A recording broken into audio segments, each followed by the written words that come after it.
Hey guys, we're back with another poetry installment with Lyman, and I'll just let him take it away. What are we doing today? So we're going to be working a little bit on Samuel Taylor Coleridge's poem Kubla Khan, and I actually I think that I've come back to this poem because you've mentioned it a couple of times, and it seems that it's a poem that that interests you, and so.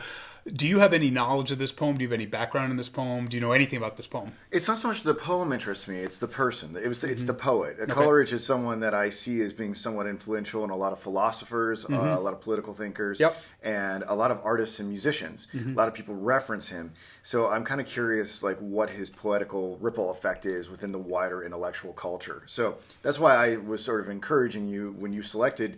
Give me this option amongst four. I was like, yeah, I'd really like to do Coleridge one day because I'm just like, who is this man? He seems like a fascinating character. He is. And actually, this is a little bit like Keats in the sense that both some knowledge of Coleridge's life and some knowledge of the background of the poem is, I think, enriching to the poem. Now, there is a way of thinking that you could say, hey, look, the poem should just totally be able to stand on its own. And that certainly, I think that this poem certainly can. But it's interesting to look at some of the other things too. So just a brief couple of things about Coleridge. I'm not going to give you the whole Wikipedia entry on him, but some things to be aware of with him.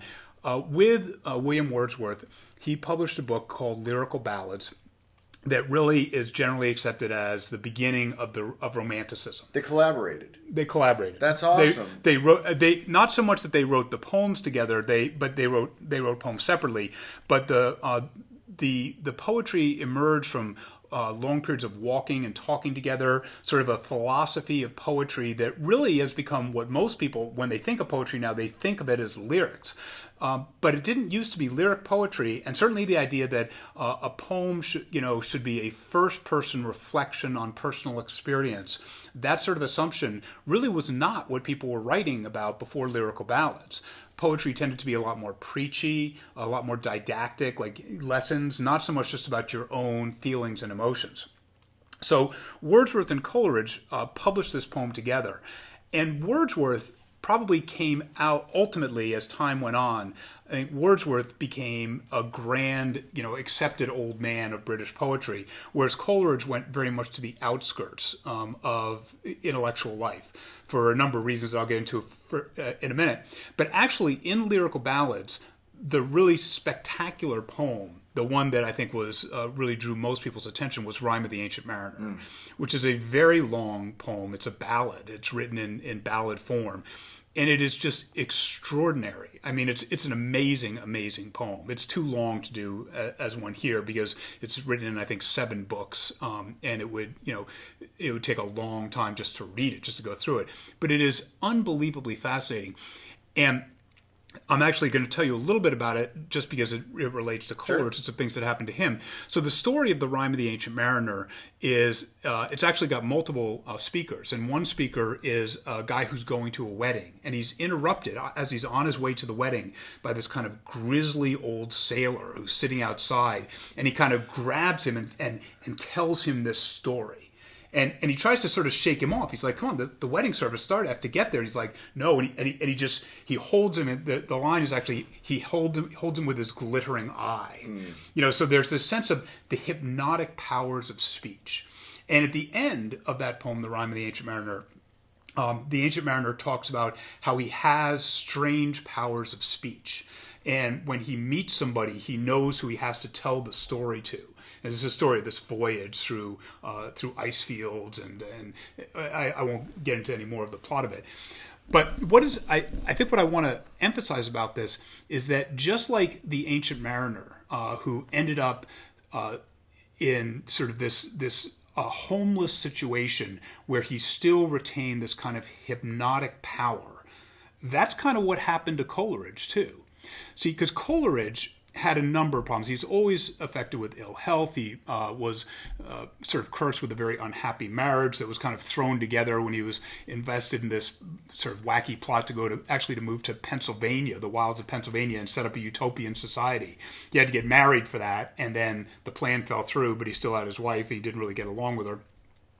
But really what ended up characterizing Coleridge's life, and what people will say about him when you start talking about his personal life, was that he was addicted to opium. And the reason he got addicted to opium was because when he was a boy at boarding school, he had various aches and pains, and there were many cures of those for that in those days. But a primary one was laudanum, which is essentially opium dissolved in alcohol.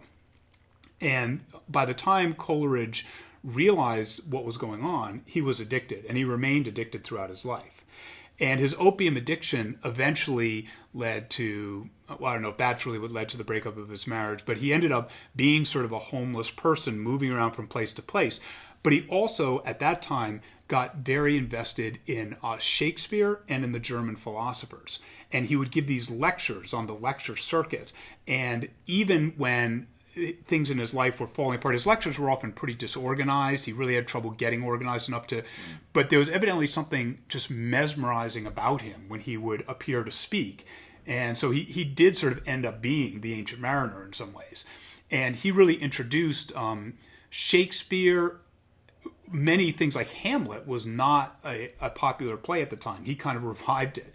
And he also introduced Kant and many other of the German philosophers to a different kind of audience. So he has this sort of power as a critic and as a analyzer of philosophy and of Shakespeare. He has that reputation. And then he also has this reputation as a poet in his own right. But the works, his great works, there are not a huge number of them. So there's Christabel, The Rime of the Ancient Mariner. There are other, I would call them somewhat lesser poems, though they're still great poems. But then this poem, Kubla Khan, which might be his most famous one. So I know I'm taking a long time to get to the poem, but there's one other piece of context I want have to say so about many this. questions. I mean, it's so fascinating. But yeah, keep going, please. Okay. So this poem, if you look at it, it says at the front, it says, "A vision in a dream, a fragment." Okay, it's also sometimes referred to by Coleridge as a psychological curiosity. So here's the story that Coleridge tells.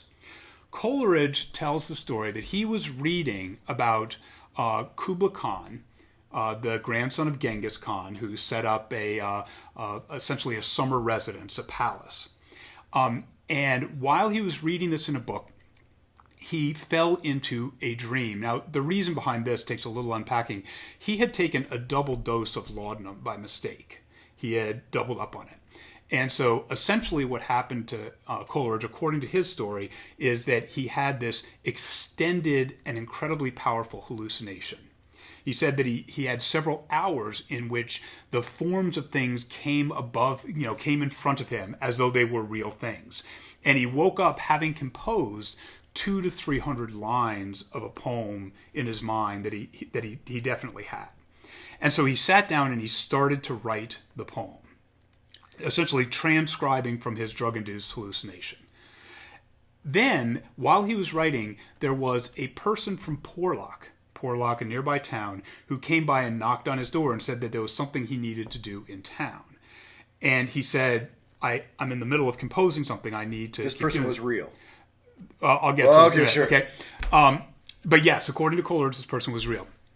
And so he was compelled to leave and to stop the process and to go to town. And when he came back, he found that the rest of the vision had fled and left him with nothing. And so he had this beginning that he had drafted, and then he was convinced to offer it for publication as essentially a psychological curiosity, but as a fragment, as something that's incomplete. Now, almost everything about Coleridge's story, some people suspect as being a little bit dubious. For one, the book that he was reading was evidently a huge book that would have been unlikely he would have had at that place.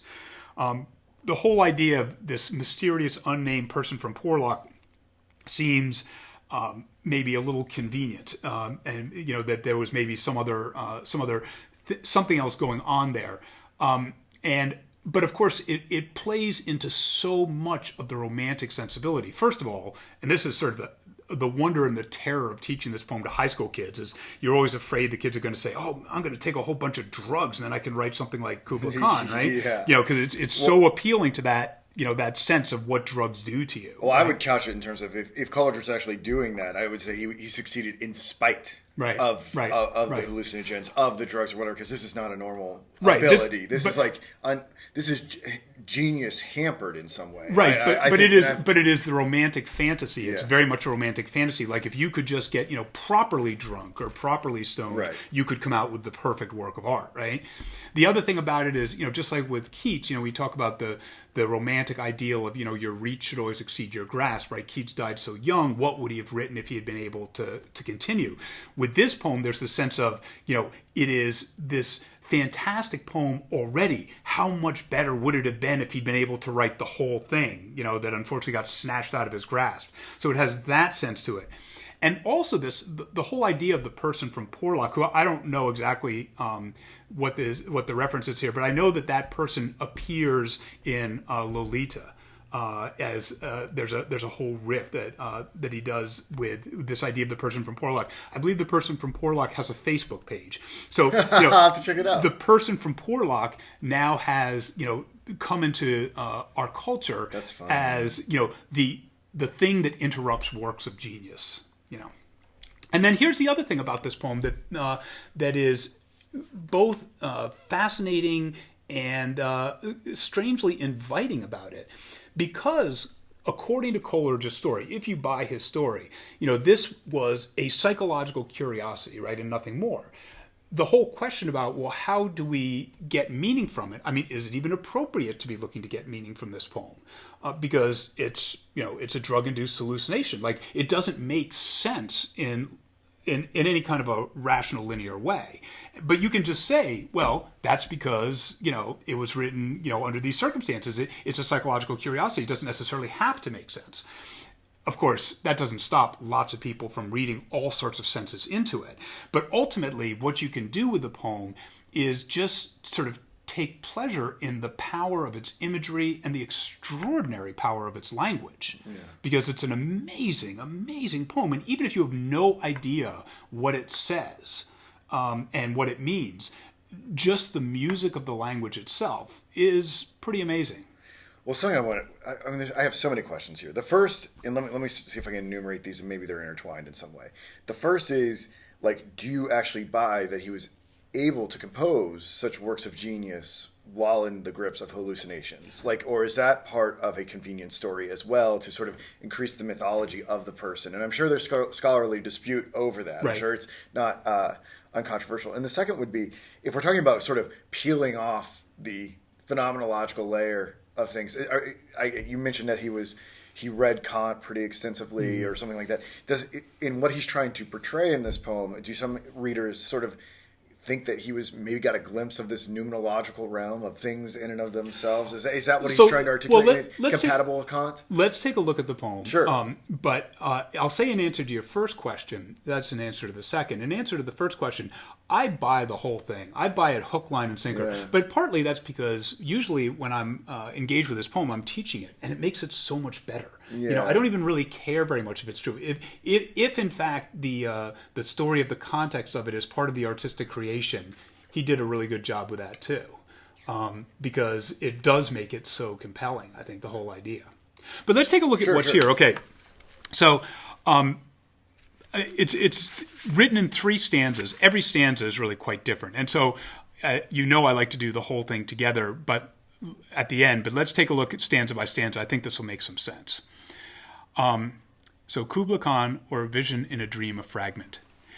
In Xanadu did Kubla Khan a stately pleasure dome decree, where Alf the sacred river ran through caverns measureless to man down to a sunless sea. So twice 5 miles of fertile ground with walls and towers were girdled round, and there were gardens bright with sinuous rills where blossomed many an incense-bearing tree. And here were forests, ancient as the hills, enfolding sunny spots of greenery. So, first stanza here these extraordinary opening lines, which just, there's something incredibly interesting going on with the sounds that he's hitting here, those A sounds, and then opening up into the from Xanadu did Kubla Khan, and then stately pleasure dome decree. There's something about the way that those vowels build that is sort of quite compelling and sort of extraordinary. But even by the third line, and without getting into a lot of details, one thing that I think is important is that Kubla Khan did in fact build a pleasure palace, but there is no Alf, a sacred river. That is, people say, oh, it's referring to something else. There is no such thing. So by the third line, this is already starting to depart from anything that's located in a particular historical place, time, or person.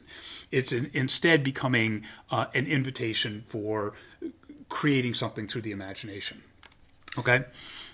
And actually, one of the ways that I teach this, when I do teach this poem, one thing I've done even with middle school students is I'll have them draw it, because you can. It's and you'll see even more in the next verse that it really becomes quite the images of setting become quite dramatic. But certainly here at the beginning, I mean, I would describe this as being essentially sort of almost an Eden, right? I mean, we're talking about fertile ground, walls and towers, gardens, incense-bearing trees, forest ancient as the hill, right? Beautiful natural settings, right? So this can only be described as a happy poem. Yeah. So far, right? When you invoke Eden, it's just going to be perfect, right? But look what's going to happen in the second stanza here, okay? So the second stanza, which is the longest one, right? But oh, that deep romantic chasm which slanted down the green hill athwart a cedar cover.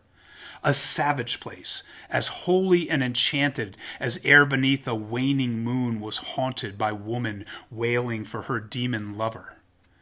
And from this chasm, with ceaseless turmoil seething, as if this earth in fast, thick pants were breathing, a mighty fountain momently was forced.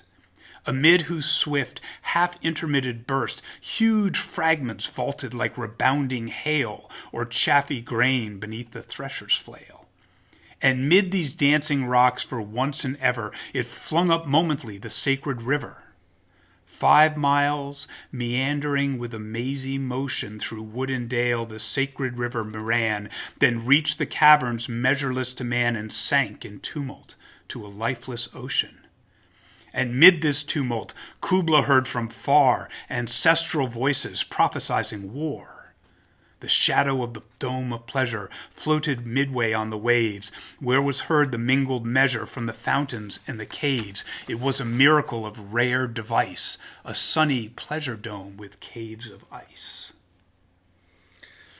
So, I mean, what do you even do with this, right? Well, the first thing so there are lots of different things. Yeah. But, and look, it's dazzling to hear you read it. But when I look at it here on the page, and something that has emerged from doing this one-on-one poetry training with you, which I feel really, really grateful to receive, is that now I'm attuned to the structure, the form of the poem changing. And that seems to be significant. It looks like it's reverse periscoping here, or something like that. Like they're becoming shorter, more punctuated in some way. So what's going on with the form? So the form has changed. Okay, so one of the things, remember we talked a little bit about iambic pentameter before. This is not iambic pentameter, right? Mm-hmm. And actually you can hear right away like a line of iambic pentameter, right? Like what did we do last time? Ulysses, right? It little profits that an idle king. It's conversational. You can believe it. Nobody speaks like this, right? And actually, this is not the rhythm is not regular all the way through. The lines aren't of regular length. I mean,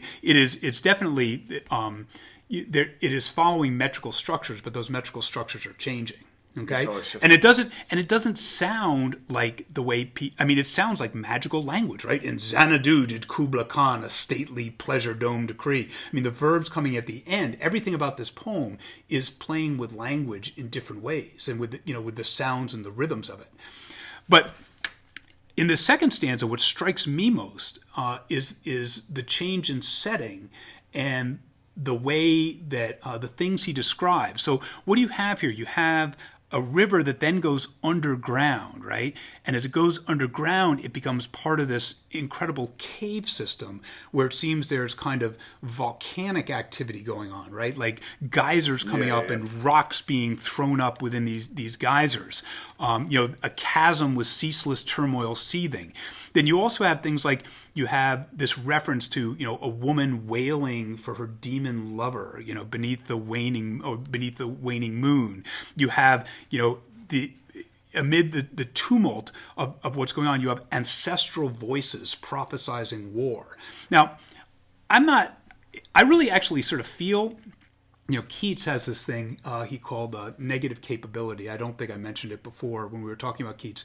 And what Keats said was, and Keats is after Coleridge, so it's not different. And just for the sake of orientation, this came out about when? Oh, I don't know. I don't remember. I should know, of course, but I would say, my guess is going to be late 1700s. Okay, but I'm very bad on dates. That's fine. Me too. But when he talked about negative capability, what Keats was saying, it says, the ability to remain in doubts, errors, and uncertainties without any irritable reaching after fact or truth.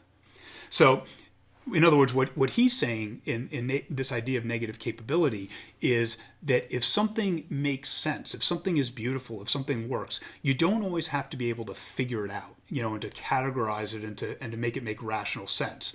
The reality is there's something about that phrase, ancestral voices prophesizing war. It's extraordinarily powerful, even if it doesn't, I don't know how it fits, I don't, and I don't even really want this poem. I don't want to force this poem into, a particular kind of analysis or to make it all work as a kind of metaphor, except to say one thing I haven't done a lot of reading on this poem either, but one of the things that I have read that seems to make some sense to me is if you look at what is being described here, you have this kind of first stanza, as we said, is kind of Edenic, right? And then you move into this second stanza where you go underground, and in underground you have these, deep subterranean forces that seem to have tremendous power. And what I've heard suggested is that one way to look at this poem is that it is, Coleridge's exploration of his own mind. That's one of the things that he's talking about here. And actually, when you draw the poem, sometimes when kids draw it, it does end up kind of looking like, a phrenology chart or something. Yeah, a little bit. And that it really kind of makes sense that way. You think about, Edgar Allan Poe writing The Fall of the House of Usher, which is really a poem about what he imagines the interior of a mind is like and the various forces that are playing on it. I see Coleridge doing that sort of thing, because this was another idea that really emerged with Romanticism, was that, we think about romantics like Wordsworth and Coleridge going out and looking at the world and sort of losing themselves in contemplation. And that was certainly part of what they were doing. But a big part of that was their recognition that because we were never actually perceiving reality directly, we were always perceiving it through the lens of our own consciousness, by actually studying the world carefully, we come to understand ourselves. And this idea of Coleridge engaged in sort of the ultimate introspective adventure, sitting there, as I believe, under the influence of hallucinogens, what he comes up with is a landscape, to describe what is going on in his head. It's clearly, by the time we talk about, sunny pleasure domes with caves of ice, we're not talking about Kubla Khan building the Palace of Xanadu in any kind of, it has no more connection to reality than, so I think that is one thing I find compelling about it. What do you think is important about that psychological exploration? Like, what is he finding? And is there something about Coleridge's particular psychological exploration that can be sort of maybe applied more universally? When he dredges the depths, what does he find in your estimation? Well, I would just say that if I could have the ability to be in any poet's mind for an hour, it would be Coleridge's. Why does that fascinate you so much? Because Coleridge, in some ways, his outward life was a life of, largely of suffering and failure, but when he wrote and when he spoke, his powers of language were so extraordinary that I believe, I guess I sort of do see it as a metaphor for, what he's talking about in this poem, that it must have been his mind, his imagination must have just been an extraordinarily interesting and powerful place. Yeah, so you like to sort of John Malkovich him so you could have that sort of vital power to envision things of this nature. And just no matter what else happened to him, it seemed that when he tapped into those, what I imagine here, those fountains exploding in his head, in his imagination, that power never left him, even as everything else in his life dropped away. And he ended up, Wordsworth really became part of the establishment, by the time, he began very liberal and he ended up being very, conservative. And he was a great poet. He was a wonderful poet. But Coleridge never really became mainstream. He never really made connections with the world that were as powerful as the connections that were going on in his brain. That's how I imagine it anyway. Did Coleridge's hyper imagination ever work against him? Like, Oh yeah. I mean, I think was that part of the addiction? Yeah, I think it was part of the addiction. I think he ended up being alienated and sad much of his life too. Ooh, what's that like? Okay, but let's look too, because we have a third stanza here too, right? And again, this is and when I put it all together, you'll hear the way that these stanzas, that they all change. But this now comes at you with something that is totally unexpected. A damsel with a dulcimer in a vision once I saw. It was an Abyssinian maid, and on her dulcimer she played, singing a Mountabora. Could I revive within me her symphony and song, to such a deep delight 'twould win me, that with music loud and long I would build that dome in air, that sunny dome, those caves of ice, and all who heard should see them there, and all should cry, beware, beware his flashing eyes, his floating hair. Weave a circle round him thrice, and close your eyes with holy dread, for he on honeydew hath fed, and drunk the milk of paradise. Right? So, the rhythm, the sound of it changes, at least in my estimation, very dramatically here. And what is happening here? You have a muse figure, right, coming on. All of a sudden, we're not at all in a landscape at the beginning of this stanza. Anyway, we're completely removed. It's something totally different. And we have a vision of an Abyssinian maid playing a dulcimer and singing a Mountabora. And then we begin with his supposition. If I could revive that within me, right, I would be able to recreate this landscape that he's been describing in the rest of the poem. And what would happen is that the people who heard, his audience, would treat him as someone bewitched, right? Flashing eyes, floating hair, right? Because he has drunk the milk of paradise, and so you should be in holy dread of him, right? So again, I sort of in many ways, this poem, more than any other poem, it's not that I can't figure it out. It's in large measure I don't want to figure it out. I really don't. I love it the way it is. Right. But I do think that there is certainly a sense here, right? There's very clearly a muse character here, right? And there's that idea which comes in other Coleridge as well, that he wrote a poem called the Aeolian Harp, and the Aeolian Harp was an instrument that you put outside, and the chords would be created by the wind. And his poem, The Aeolian Harp, is really about how, as a poet, he feels that he isn't really even writing his poems. He's just the instrument through which they are sounding, Another very characteristically romantic idea. Aeolian means like angelic or something, doesn't it? No, I think it's referring... Or halo or something? I'm not sure. I think it's Aeolian. So I think it is referring to... I think it's referring to Greece. I think it's referring to ancient Greece, but I'm not sure.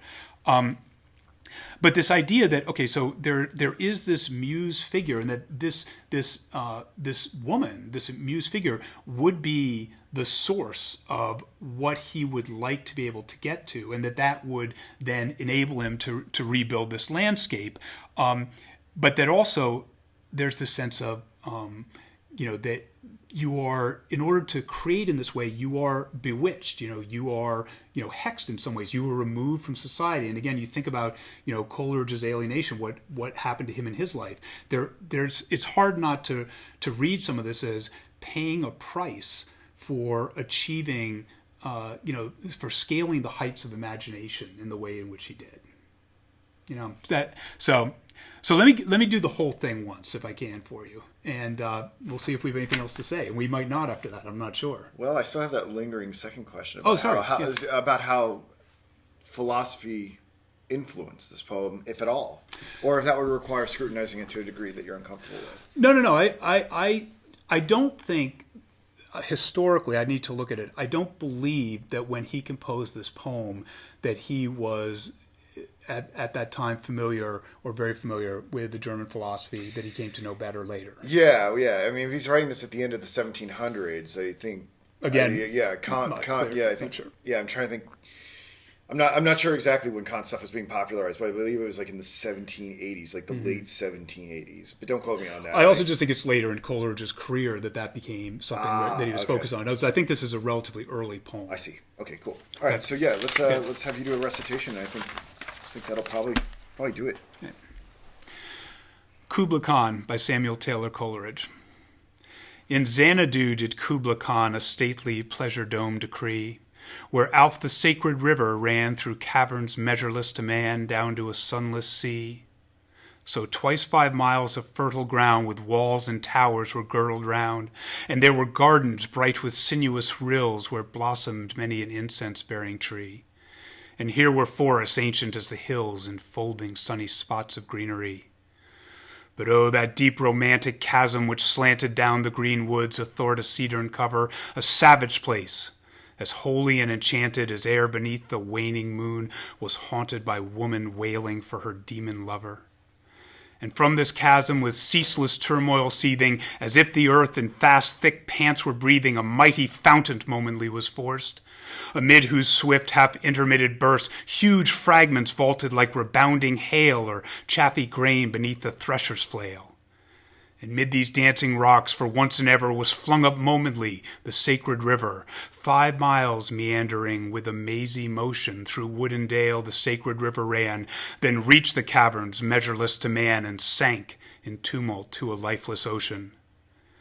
And mid this tumult Kubla heard from far ancestral voices prophesizing war. The shadow of the dome of pleasure floated midway on the waves, where was heard the mingled measure from the fountain in the caves. It was a miracle of rare device, a sunny pleasure dome with caves of ice. A damsel with a dulcimer in a vision once I saw. It was an Abyssinian maid, and on her dulcimer she played, singing a Mount Tabora. Could I revive within me her symphony and song? To such a deep delight 'twould win me that with music loud and long I would build that dome in air, that sunny dome, those caves of ice, and all who heard should see them dare, and all should cry, beware, beware his flashing eyes, his floating hair. Weave a circle round him thrice, and close your eyes with holy dread, for he on honeydew hath fed, and drunk the milk of paradise. I would say maybe as one last thing I do want to say on this, the other thing that I do have suspicions about in this poem is it doesn't seem to me it's unfinished. It seems finished. Yeah. So Coleridge's whole story about this is just a fragment and it's just the beginning. It's nice to think that there might be a couple more 100 lines like this, but I'm not so sure I buy it. I don't know how you do that. I don't know how you do that recitation purely from memory. Is there a personal story behind that recitation? No. Did you ever have to... No, once I had started memorizing poetry, if you're interested in memorizing poetry, and this is the kind of poetry that you're reading, so on, this is clearly one you want. I mean, there's so many places where you want to have this, It's just great to have. Yeah, it really is. Wow. Okay. God, I feel kinship with this poem. I feel like of all the ones that we've done so far, maybe this is the one that resonated the most with me on multiple. And I sort of thought when you were suggesting Coleridge that maybe it was sort of knowing something about the background of this poem, that maybe that was what's attracting you. But I'm glad we did it. I'm glad. No, it's just a little intellectual convergence. A lot of philosophers that I respect. A lot. His name just keeps coming up. Yeah, his name just keeps coming up. So. I think I may have found another sort of intellectual soulmate as a result of working with you. All right, that's fantastic. I'll just end it there. Thank you, guys. Download the Noetic app, and you can find us on my YouTube channel. Thanks, guys.